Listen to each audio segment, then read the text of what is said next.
My sister Rachel tried to destroy the most important day of my life, so I exposed her in front of 200 wedding guests with evidence that would haunt her forever.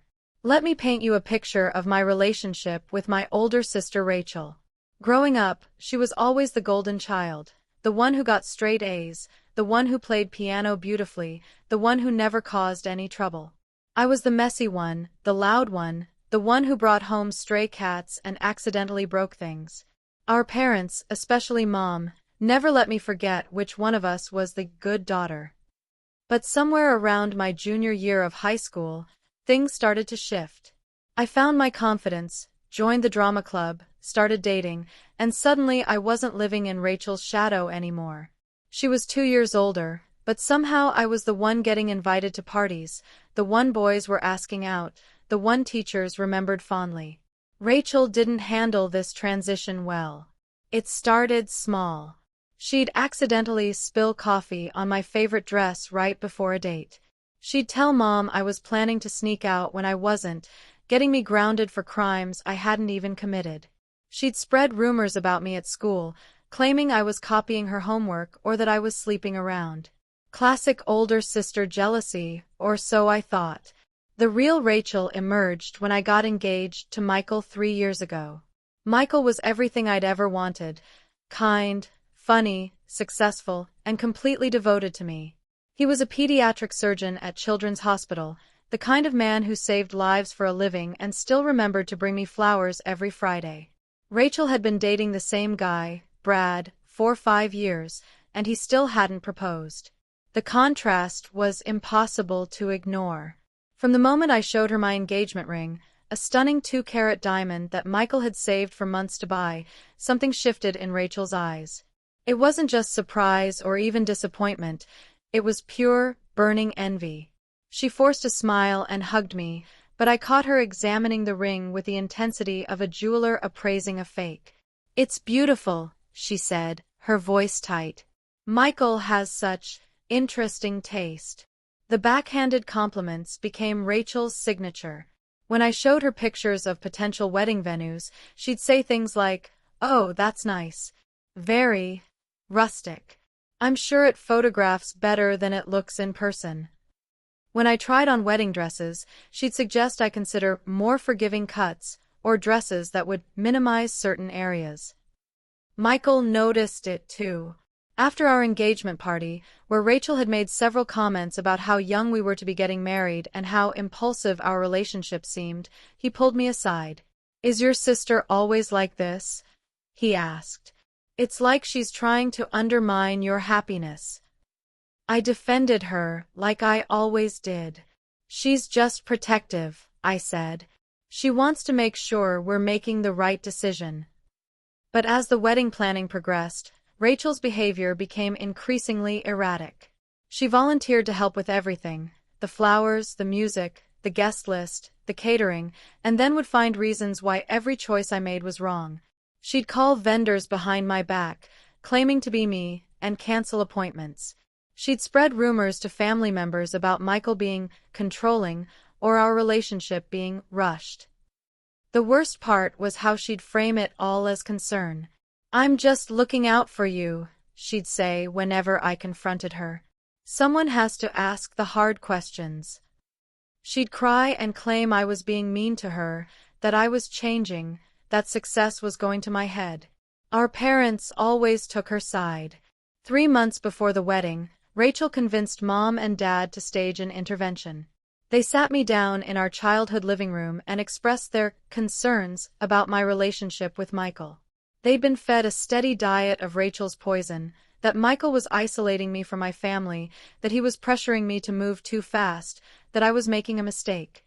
"Honey," Mom said, her voice heavy with artificial concern, "we just want to make sure you're not settling. Rachel thinks maybe you're rushing into this because you're afraid of being alone." I looked at Rachel, who was sitting across from me with perfectly composed sympathy painted across her face. "Rachel said that?" "I'm just worried about you," Rachel said, reaching over to squeeze my hand. "You've changed so much since you started dating Michael. You never have time for family anymore. You're always busy with wedding planning or work or him. It's like you've forgotten who you are. That night, I went home to Michael and broke down. Maybe they're right, I sobbed. Maybe I am rushing into this. Maybe I'm not ready. Michael held me close and listened patiently as I recounted the intervention. Then he said something that changed everything. Emma, when was the last time you were truly happy around your family? When was the last time you felt supported by them instead of criticized? I couldn't answer, because the truth was, I couldn't remember. That's when I started paying closer attention to Rachel's behavior. I began documenting things, taking screenshots of her texts, recording conversations when I could, keeping a journal of incidents. What I discovered was a pattern of manipulation so sophisticated it took my breath away. Rachel wasn't just jealous, she was systematically trying to destroy my relationship and my wedding. She'd been calling Michael's colleagues at the hospital, claiming to be a concerned family member worried about his anger issues. She'd been spreading rumors in our social circle that I was having second thoughts about the marriage. She'd even contacted the wedding venue and tried to cancel our reservation, claiming there was a family emergency. But the final straw came 2 weeks before the wedding. I was at my final dress fitting when the seamstress, Mrs. Chen, pulled me aside with a confused expression. "Your sister called yesterday," she said. "She said you wanted to make some last-minute changes to the dress. She said you were too embarrassed to come in yourself because you'd gained weight." My blood ran cold. What kind of changes? She wanted us to let out the waist by 2 sizes and add extra fabric to the bust area. She said you were crying about how the dress didn't fit anymore. Mrs. Chen looked genuinely concerned. "But you look exactly the same to me. The dress fits perfectly." I felt like I'd been punched in the stomach. Rachel had tried to sabotage my wedding dress, the one thing I'd dreamed about since I was a little girl. She wanted me to walk down the aisle in an ill-fitting dress that would make me look ridiculous in all the photos. That evening, I called Rachel and confronted her. "Did you call Mrs. Chen about my dress?" There was a pause. "I was just trying to help," she said. "You mentioned you were worried about the fit." "I never said that. I never mentioned anything about the dress not fitting."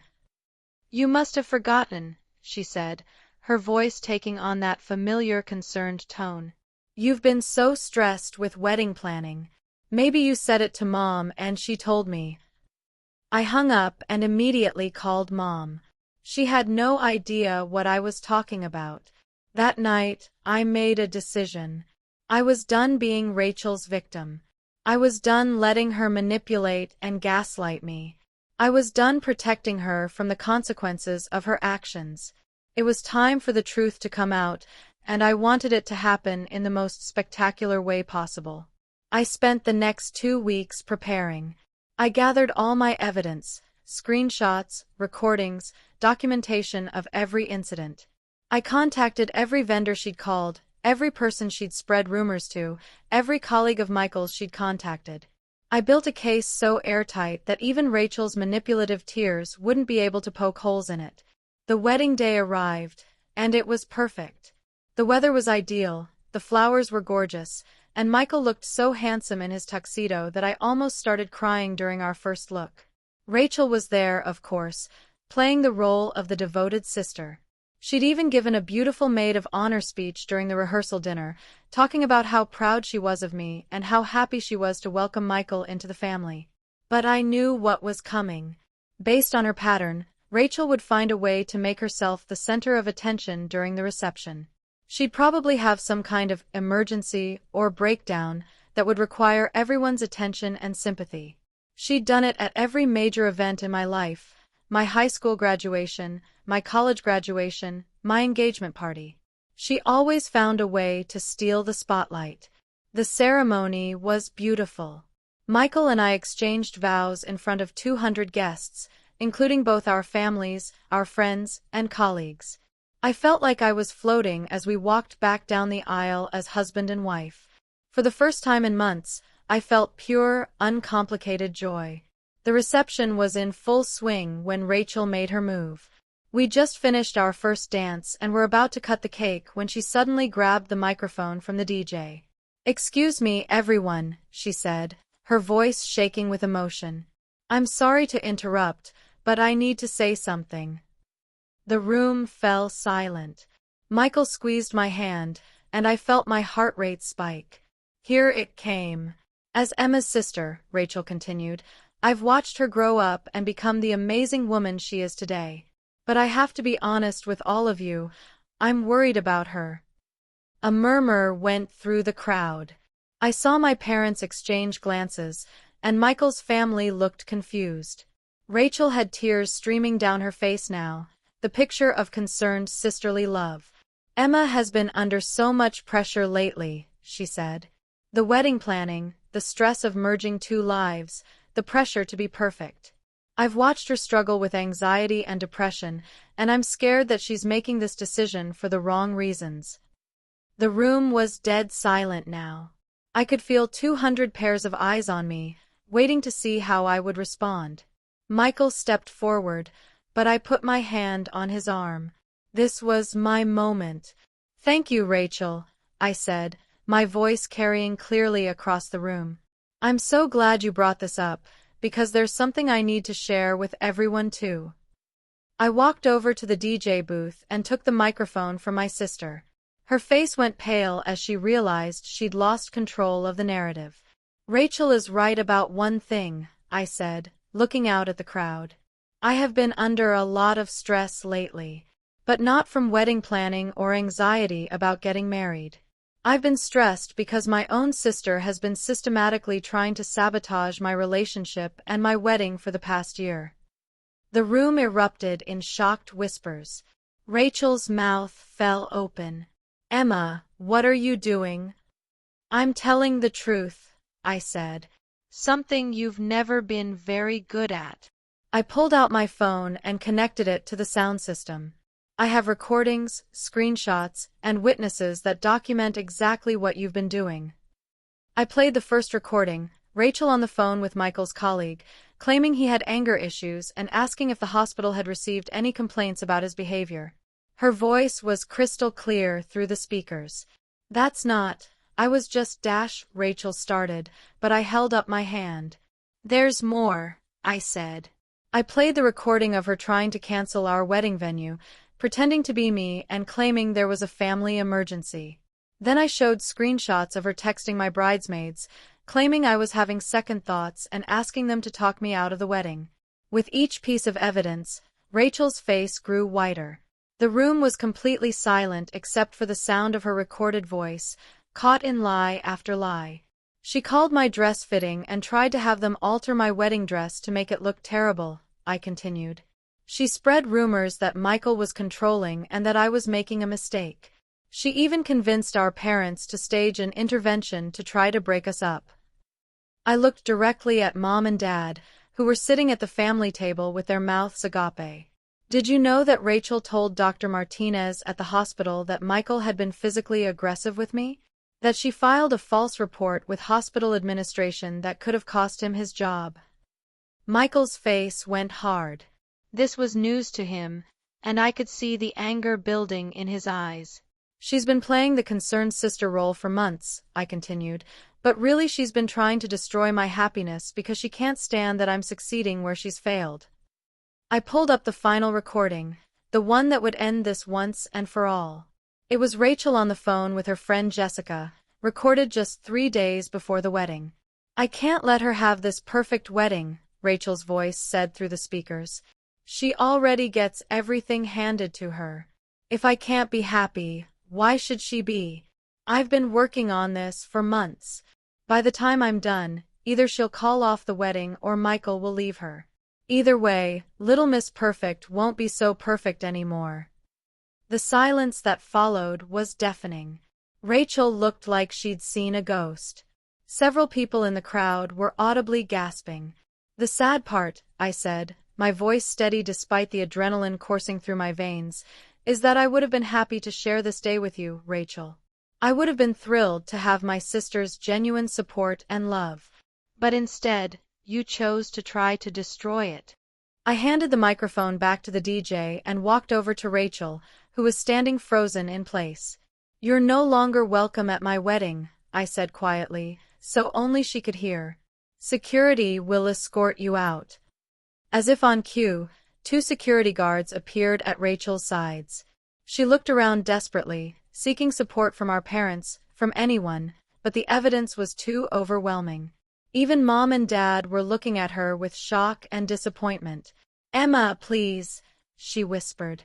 "I can explain. I was just trying to protect you." "No," I said firmly. "You were trying to destroy me. The only thing I need protection from is you." Rachel was escorted out of the reception, her sobs echoing through the venue. The room remained silent for a moment, processing what had just happened. Then, slowly, the applause started. First from Michael's family, then from our friends, then from everyone in the room except my parents. Uncle Tom stood up and raised his glass. "To Emma," he said, "for having the courage to stand up for herself and for showing us all what real strength looks like." The toast was echoed throughout the room, and gradually the celebration resumed. But it was different now. It felt lighter, freer. I'd finally cut the toxic cord that had been dragging me down for years. Michael pulled me into his arms. "I'm so proud of you," he whispered. "I know that couldn't have been easy." It wasn't easy, but it was necessary. For the first time in my life, I felt completely free from Rachel's manipulation and control. I'd taken back my power, and I'd done it in front of everyone who mattered. The rest of the reception was magical. We danced, we laughed, we celebrated with people who genuinely loved and supported us. Several guests came up to me throughout the evening to share their own stories of toxic family members and to thank me for giving them the courage to stand up for themselves. My parents approached me near the end of the night. Mom had tears in her eyes. "Emma, I'm so sorry," she said. "I had no idea Rachel was doing all of this.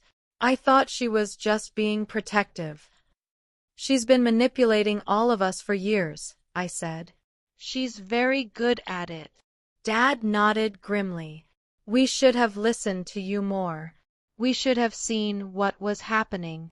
"The important thing is that you see it now," I said. "Rachel needs help, but she also needs to face consequences for her actions. I won't have her in my life until she acknowledges what she's done and gets serious about changing." 3 months later, Rachel sent me a long letter.